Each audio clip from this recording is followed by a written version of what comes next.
Assalamualaikum warahmatullahi wabarakatuh.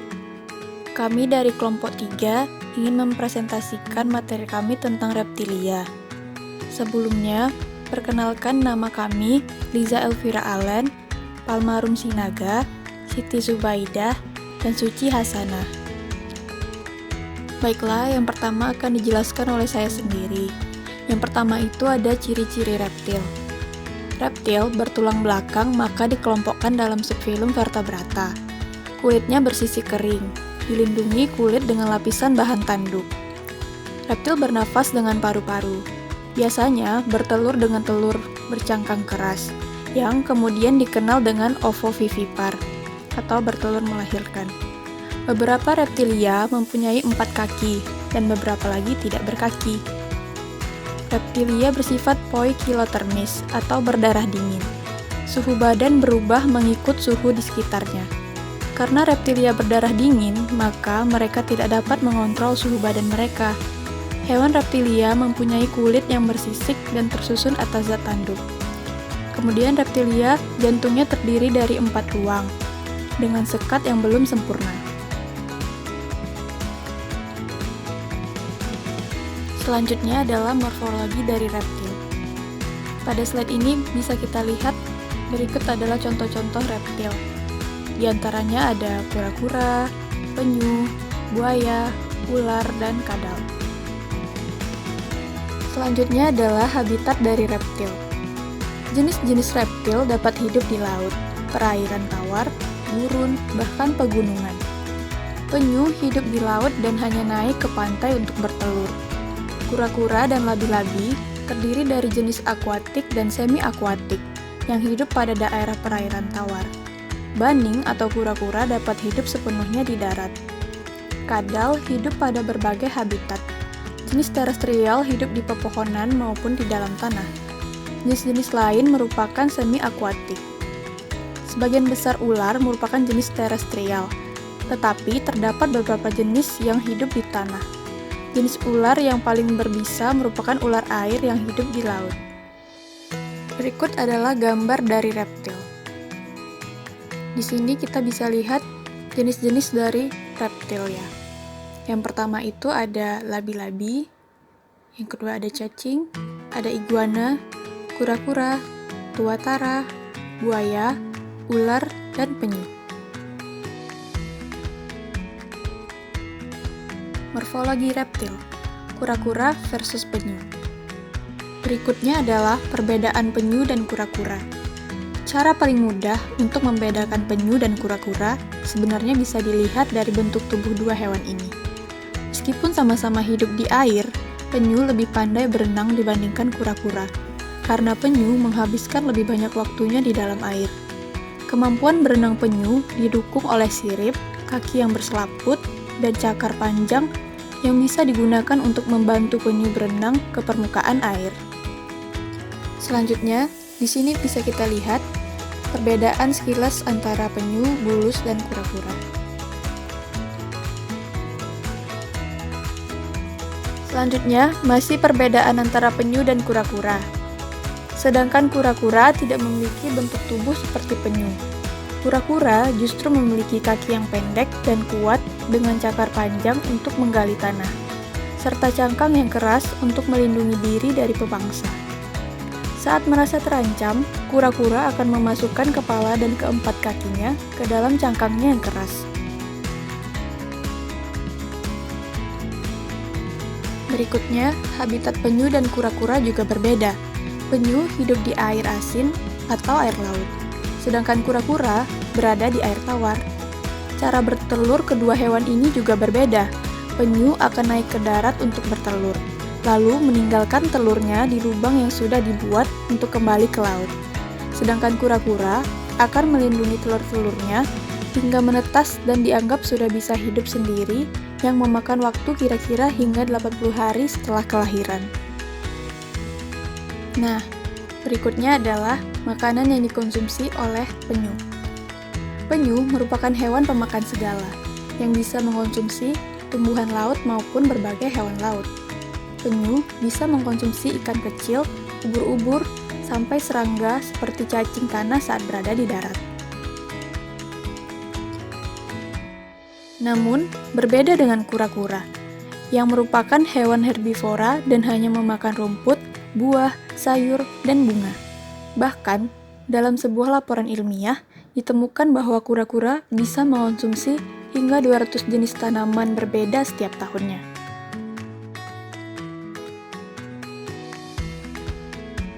Selanjutnya, pada slide ini kita dapat melihat anatomi dari reptil. Contohnya, di sini adalah anatomi dari buaya. Nah, pada gambar ini bisa kita lihat anatomi dari buaya, yaitu yang pertama ada otak, ada esofagus, trakea, hati, jantung, perut, testis, dan kloaka. Berikut adalah sistem kerangka reptil. Sistem kerangka pada reptilia dapat dibedakan menjadi dua bagian, yaitu endoskeleton dan eksoskeleton. Endoskeleton terdiri dari skeleton aksial dan apendikular. Skeleton aksial terdiri dari tengkorak, kolumna, vertebralis, sternum, dan rusuk. Nah, berikut adalah gambar dari jenis-jenis reptilia. Di antaranya adalah bilabi, cacing, iguana, tuatara, buaya, ular, kura-kura, dan penyu. Materi selanjutnya akan dijelaskan oleh rekan saya, Almarum Sinaga. Baiklah, saya akan melanjutkan presentasi dari kelompok kami, yaitu dan selanjutnya tentang ular. Ciri-ciri pada ular, tubuhnya tertutupi oleh sisik, dia tanpa kaki, permukaan frontal memiliki sisik yang berukuran lebih besar dari dagu sampai mendekati ekor. Terus matanya dilindungi oleh kutikula transparan. Pada jenis snake, mata pistikal yang ditutupi oleh sisik. Dan selanjutnya dia tanpa membran telinga ekstral, terus tulang tengkorak kecil dengan beberapa tulang yang dapat bergerak. Dan selanjutnya itu kura-kura.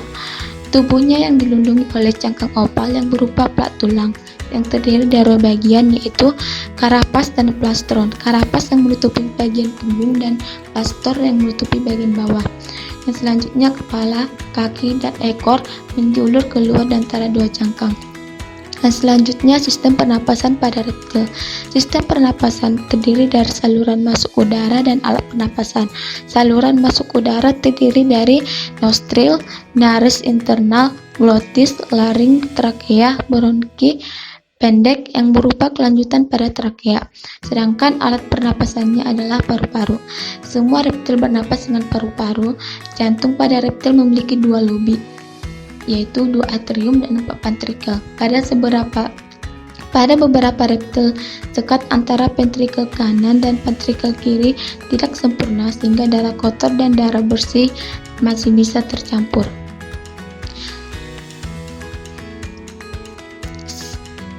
Sistem pernapasan pada reptil, yaitu yang pada biawak terdiri dari paru-paru, trakea, lubang hidung, dan glotis. Sistem respirasi pada penyu terdiri dari trakea, bronki, dan lungs. Dan selanjutnya jantung pada reptil. Pada bagian atrium kiri terdapat pada arteri pulmonalis, vena pulmonalis, dan septum sekat. Pada atrium kanan, arteri pulmonalis, vena pulmonalis, dan ventrikel. Sistem ekskresi reptil. Alat ekskresi pada hewan reptil ada 3 macam, yaitu ginjal, paru-paru, dan kulit. Paru-paru dan kulit digunakan oleh reptil sebagai sarana sistem pernapasan pada hewan reptil. Seperti yang kita ketahui, dalam paru-paru ada struktur yang disebut dengan alveolus. Ekskresi pada reptilia. Alat ekskresinya yang pertama ginjal, metanefros, vesika urinaria, kloaka, dan kelenjar garam. Hasil pada ekskresinya itu yang pertama asam urat, amonia, dan garam. Alat ekskresi. Sepanjang ginjal metanefros yang berfungsi setelah pronefros dan mosenefros yang merupakan alat ekskresi pada stadium embrional menghilang. Yang kedua, vesika urinaria atau kandung kemih tidak terdapat pada buaya sehingga asam urat keluar bersama feses. Dan selanjutnya kloaka. Muara Pisika urinaria, kelenjar garam yang terdapat pada penyu laut yang mengurangi kandungan pada garam. Oke, yang selanjutnya tentang sistem ekskresi pada buaya. Adapun sistem ekskresi pada buaya terdiri dari testis, perut, paru-paru, pankreas, kerongkongan, otak, trakea, pembuluh nadi kepala, arteri paru-paru, jantung, dan hati. Selanjutnya, sistem ekskresi pada ular terdiri dari kloaka, testis, usus, ginjal, kantong empedu, paru-paru, hati, lambung, dan jantung. Yang selanjutnya tentang sistem pencernaan reptil. Pada umumnya, reptil adalah karnivora atau pemakan daging. Saluran pencernaannya terdiri dari mulut, kerongkongan, lambung, usus, dan kloaka. Dan kelenjar pencernaannya terdiri atas kelenjar ludah, pankreas, dan hati. Sini ada sistem pencernaan pada buaya yang terdiri dari kloaka, usus, hati, lambung, kerongkongan, dan mulut.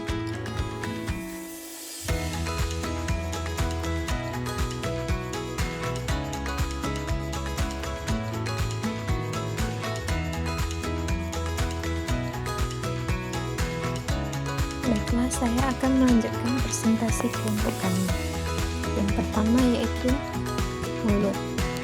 Pada rongga mulut terdapat lidah yang melekat pada tulang lidah dengan ujung bercabang dua. Reptil memakan insekta memiliki lidah yang dapat dijulurkan. Sedangkan pada buaya dan kura-kura, lidah relatif kecil dan tidak dapat diulurkan. Lidah ular berbentuk pembuluh yang berbungkus oleh selaput dan terletak di bagian rahang bawah.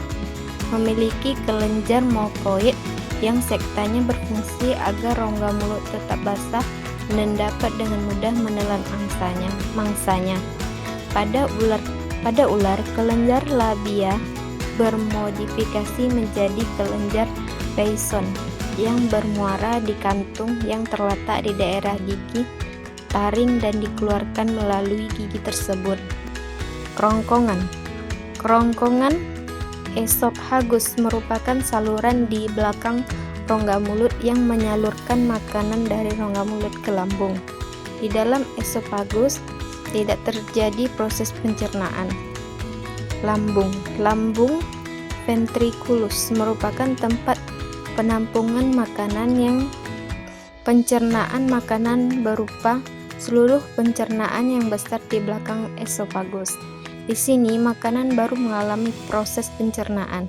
Pada bagian fundus pylorus, makanan dicerna secara mekanis dan kimia. Intestinus terdiri dari usus halus dan usus tebal yang bermuara pada anus. Dalam usus halus terjadi proses penyerapan dan sisanya menuju ke rektum, kemudian diteruskan ke kloaka untuk dibuang. Ukurannya usus disesuaikan dengan bentuk tubuh. Ini dia gambar sistem pencernaan pada penyu. Selanjutnya itu sistem otot reptil. Sistem otot sangat banyak, macam-macamnya karena diperlukan untuk pergerakan di darat dan di air. Otot yang terdapat pada bagian kepala, leher, dan alat gerak sangat berbeda. Kemudian sistem reproduksi. Pada jantan yaitu terdapat memiliki alat kelamin khusus yaitu hemipenis, sepasang testis, memiliki epididymis, memiliki vas deferens. Pada betina terdapat sepasang ovarium, saluran telur, terakhir pada saluran kloaka. Reptil betina menghasilkan ovum di dalam ovarium. Ovum kemudian bergerak di sepanjang oviduk menuju kloaka. Reptil jantan menghasilkan sperma di dalam testis. Sperma bergerak di sepanjang saluran yang langsung berhubungan dengan testis, yaitu epididymis. Dari epididymis, sperma bergerak menuju vas deferens yang berakhir di epipenis. Epipenis merupakan dua penis yang dihubungkan oleh satu testis yang dapat dibolak-balik seperti jari-jari pada sarung tangan karet. Pada saat kelompok hewan reptil mengadakan populasi, hanya satu happy penis saja yang dimasukkan ke dalam saluran kelamin betina. Ovum reptil betina yang telah dibuahi sperma akan melalui oviduk. Saat melalui oviduk, ovum yang telah dibuahi akan dikelilingi oleh cangkang yang tahan air. Hal ini akan mengatasi persoalan setelah telur diletakkan dalam lingkungan basah. Pada kebanyakan jenis reptil, telur ditanam dalam tempat yang hangat dan ditinggalkan oleh induknya. Dalam telur tersedia kuning telur yang berlimpah. Kemudian sistem sirkulasi pada reptil. Tidak sama pola squamata. Pola ini ditandai dengan 3 ruang jantung, 2 atria dan 1 ventricle jantung. Atria kanan menerima darah miskin oksigen lalu diteruskan ke vakum venusum ventricle. Atrium kiri menerima darah kaya oksigen dari paru-paru lalu diteruskan ke vakum arteriosus. Pola paronid. Kelompok kadal-kadal biasanya memiliki tingkat metabolisme yang lebih tinggi dari reptil lainnya dan memiliki sedikit perbedaan struktur jantung. Pola ini memiliki karakteristik berjantung 3 ruang, tetapi vakum venosumnya lebih kecil daripada vakum venosum pada pola squamata. Selain itu, peredaran darahnya ganda. Pola krokodil, jantungnya terdiri dari 4 ruangan, tetapi terdapat saluran sempit yaitu feroman paniza yang menghubungkan 2 arteri utama, arteri kanan dan arteri kiri. 2 sistem arteri ini muncul dari ruangan partikel yang berbeda, arteri kiri dari partikel kanan dan arteri kanan dari partikel kiri. Ini memberikan kesempatan bagi paru-paru untuk melakukan anoksia, mengurangi suplai oksigen pada jaringan tubuh. Pada kondisi tersebut, misalnya ketika menyelam dalam air. Selanjutnya, manfaatnya untuk manusia. Beberapa jenis ular dan buaya berguna bagi manusia karena 1. Semangsa golongan hewan rodatia dan serangga yang mengganggu.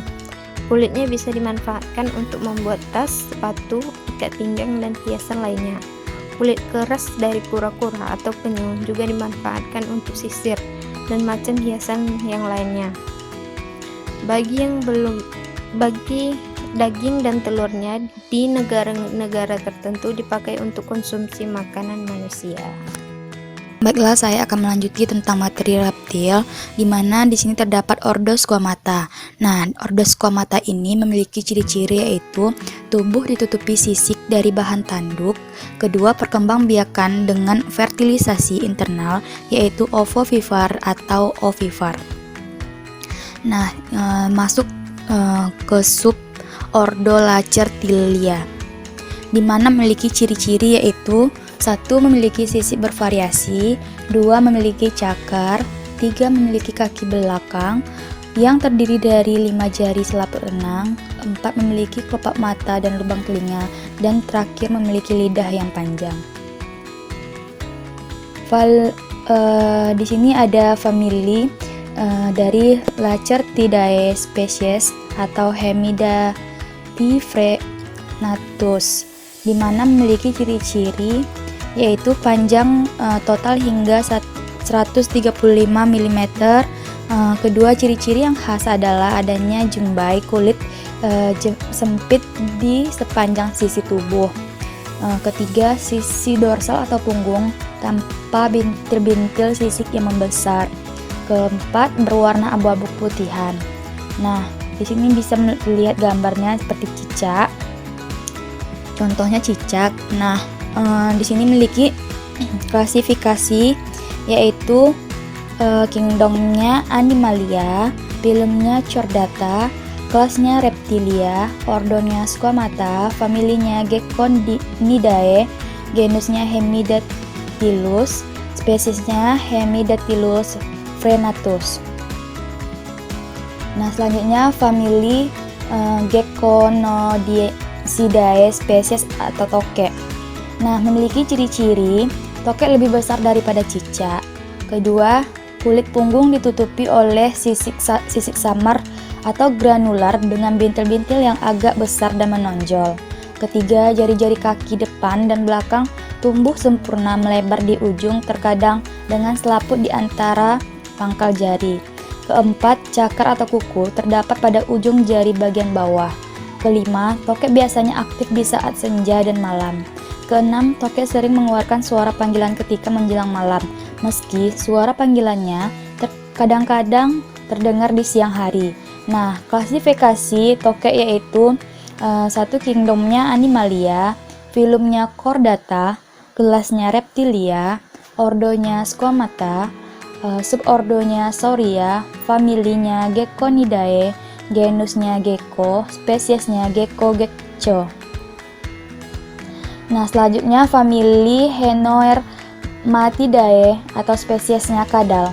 Nah, di sini memiliki ciri-ciri yaitu kepala dan leher yang seolah menyatu, rata-rata memiliki panjang 22 cm dengan hampir 60% panjang tubuhnya adalah ekor.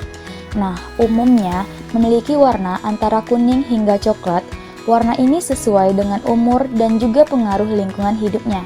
Nah, ini adalah klasifikasi dari kadal, yaitu Kingdom Animalia, Phylum Chordata, Subphylum Vertebrata, kelas Reptilia, subordo Squamata, familia Lacertilia, genus Maboia, spesies Maboia multifasciata. Selanjutnya famili Varanidae, yaitu spesiesnya Komodo. Nah, ciri-cirinya yaitu panjang badannya sampai 3 meter dengan berat badannya mencapai 140 kg. Nah, kedua, ekornya panjang, gemuk agak pipih, sedangkan kepalanya bermoncong tidak runcing. Ketiga, lidahnya panjang, bercabang 2 di ujungnya, dan berwarna kuning kemerah-merahan. Keempat, seluruh tubuh kulitnya keras, berwarna hitam keabu-abu. Nah, klasifikasi dari Komodo atau Varanus komodonis, di mana kingdomnya Animalia, filumnya Chordata, kelasnya Reptilia, ordonya Squamata, subordonya Lacertalia, familinya Varanidae, genusnya Varanus, spesiesnya Varanus komodoniens. Selanjutnya kedua yaitu subordo Serpentes, di mana memiliki ciri-ciri yaitu tidak memiliki kaki, tidak memiliki kelopak mata, tetapi digantikan oleh selaput transparan yang berfungsi untuk melindungi mata, memiliki sensor suhu, memiliki suhu Jason sebagai reseptor sehingga ular memiliki penciuman tajam. Contoh dari subordo Serpentes yaitu Piton molurus atau ular sawah.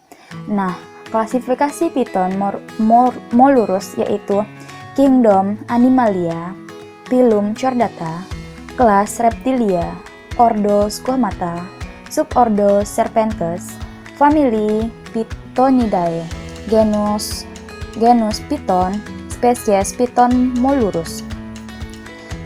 Yang ketiga ada subordo Apis paenia, di mana memiliki ciri-ciri tubuh panjang dan ada beberapa anggota tubuhnya yang hilang. Mata belum sempurna. Tubuh terdapat ruas. Contoh hewan dari subordo Apis baenia adalah worm lizard. Terdapat 6 keluarga dari Amphibis baenia yang saat ini diakui. Yang pertama, Amphibius Baenidae tersebar di Amerika Serikat, Kepulauan Karibia, dan sekitar daerah Gurun Sahara yang terdiri dari 17 genus dan 120 spesies. Kedua, Bipedidae endemik Meksiko yang hanya terdiri dari 1 spesies. Yang ketiga, Blanidae tersebar di Afrika Utara, Afrika Selatan, Spanyol, Turki, Portugal, dan Maroko yang terdiri dari 8 spesies. Yang keempat, Chaeteidae endemik Kuba yang terdiri dari 2 spesies. Yang kelima, Rhineuridae tersebar di Amerika Utara yang terdiri dari 11 spesies. Yang keenam, Trogonopidae tersebar di seluruh benua Afrika yang terdiri dari 14 genus dan 5 spesies. Selanjutnya kita akan memasuki ordo Crocodilia. Nah, ordo Crocodilia ini memiliki ciri-ciri yaitu tubuh panjang, kulit tebal, kepala besar dan runcing, rahang kuat dan gigi tumpul, kaki pendek dengan jari-jari berselaput tebal, telinga berlubang kecil.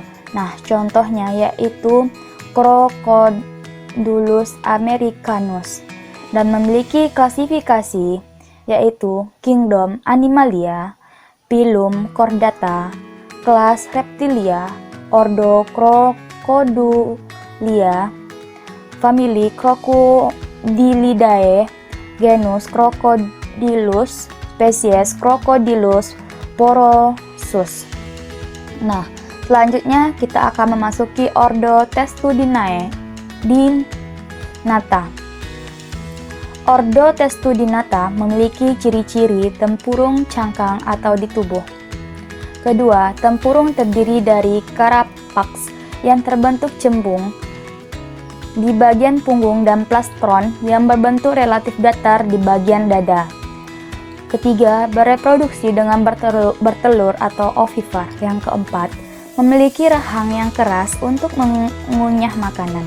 Contoh dari ordo Testudinata yaitu kura-kura penyu atau disebut dengan bulus. Nah, memiliki famili yaitu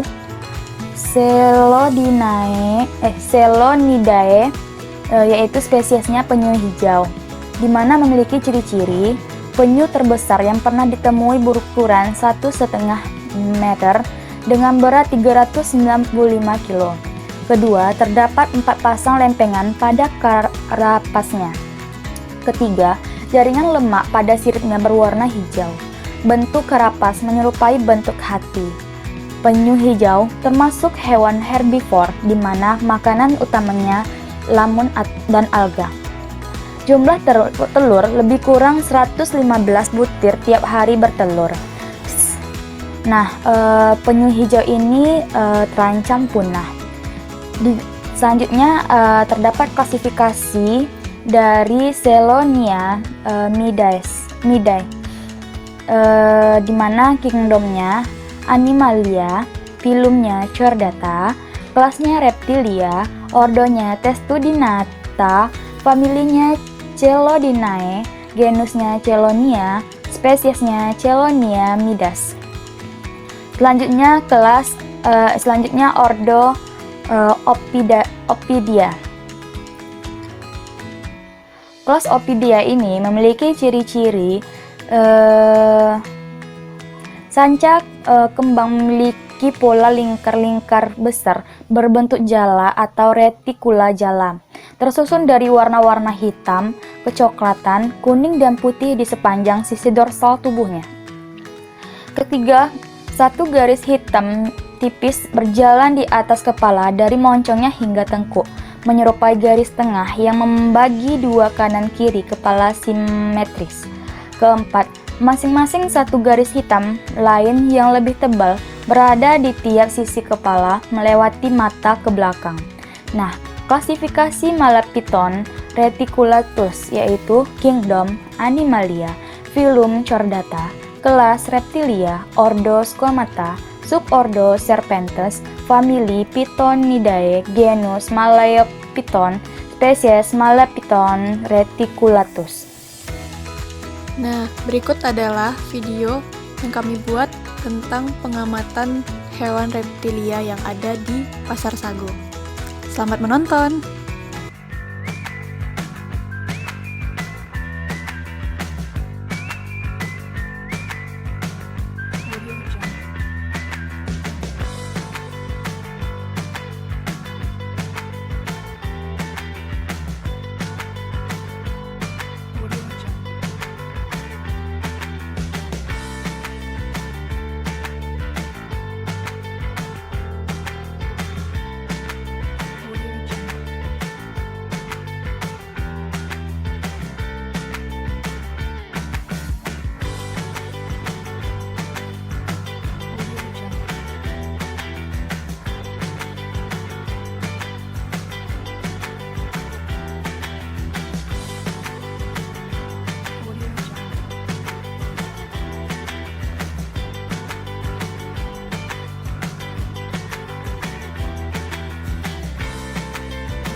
Sekian presentasi dari kelompok kami. Mohon maaf apabila ada salah-salah kata atau kekurangan. Kami akhiri. Wabillahi taufik wal hidayah. Wassalamualaikum warahmatullahi wabarakatuh. Jangan lupa di like, komen, dan subscribe. Sampai jumpa di video selanjutnya. Bye-bye.